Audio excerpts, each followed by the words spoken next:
One of the first commands that we want to teach our dogs Down. right after the down command is the come command. Stay. It's important that our dog understands that it has to return to us at our first call under any situation. Good boy. We start this command by using a long training line such as this. It's nice and light. It's not an anchor to the dog. And we're going to have the dog sit in a position. We're going to back away, call the dog to us. We teach them how to do this in a close distance at first. Then we allow them to move off with the line still attached to them at a greater distance, and then we're able to get a hold of the dog at any time that we need to. That line helps us so that the dog can never bolt away from us when they are off at a distance and see something distracting. We have to teach them that under any situation we can always get a hold of them and reinforce what we've asked them to do. So this is Sancho. Sancho is a Shepherd cross, and he is 12 weeks old. So we're going to try some stuff here. We've never worked with Sancho yet, and we'll just see how he goes. Want to give it a try here? Come on, buddy. Come on, Sancho. Let's go. Sancho, over here. Sit.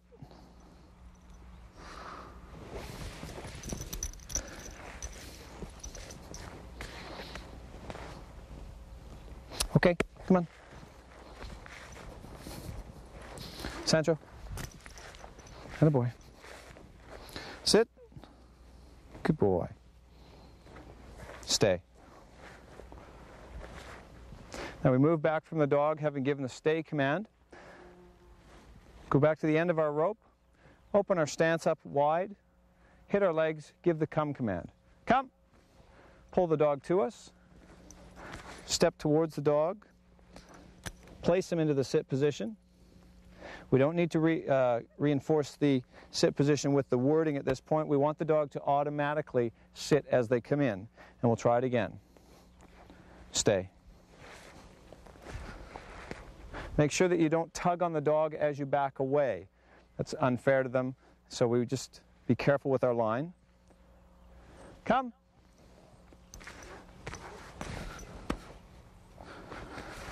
Place the dog in the sit position again. Good boy. Give him praise that he came into you. Good boy. Good boy. And a guy. And we'll try one more time. Stay.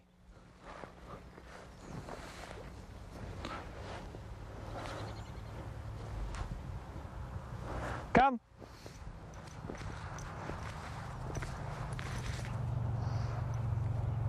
Good. Good boy. There you go. Good boy. So we use one tone, firm, loud enough that the dog can hear us.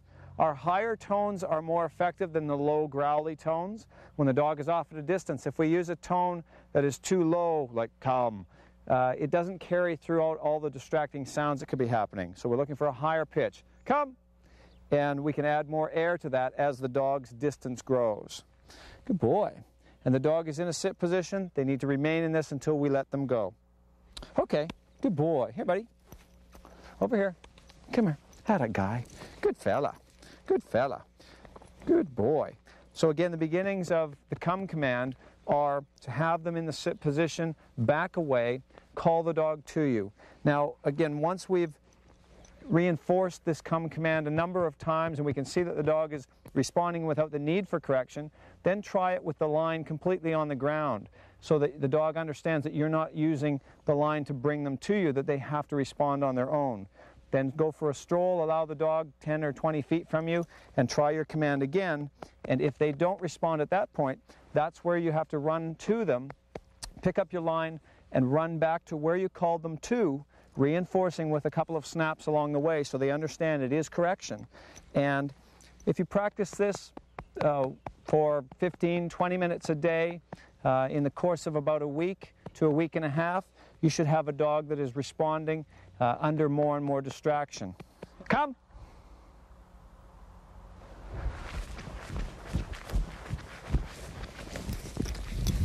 Come.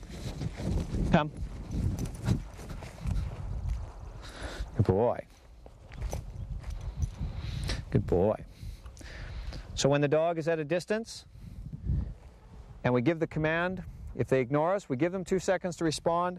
Once we realize they're not responding,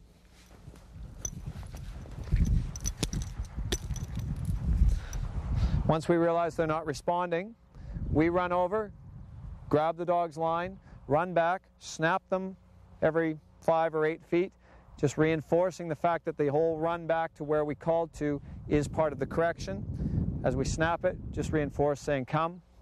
When we come in, pull up on the dog so that they're in a sit position.